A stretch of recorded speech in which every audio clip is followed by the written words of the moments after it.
You should have a targeted amount for your savings and have an adjusted amount for your luxuries and travel that makes sense. When we do that and we come up with and assessing our luxury split, we then want to run through a few scenarios. The reason we do these scenarios is the only way for you to have more money in your pocket is to either earn more or spend less.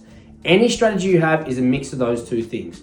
Whether it's a tax strategy, an investing strategy, it's one of those two things. And ideally you want to do a bit of both.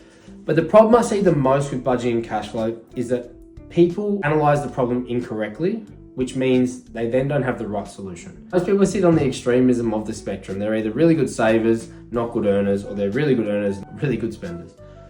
And both think they're right with the analysis where the problem lies so you can solve it quicker.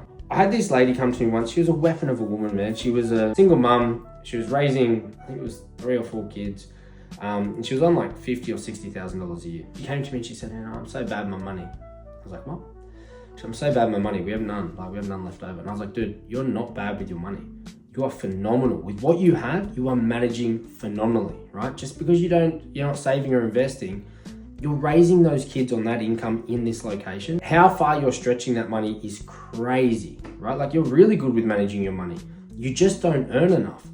And so she would spend hours and hours and hours every week looking at how can I save $50 so I can take the kids out for dinner? When in reality, if she just spent those hours at another job, that would have been solved much quicker.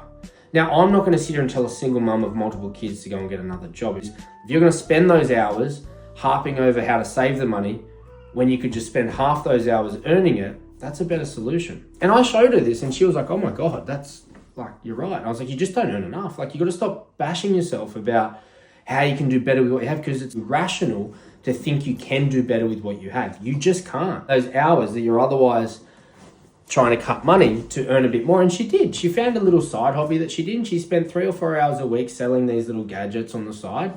And it made her like $150 to $200 a week. And she felt rich. Analysis to understand that you're looking in the wrong place is sometimes all people need to be able to get ahead. When you watch Instagram, this person saying, buy these properties. Some people just don't have that capacity.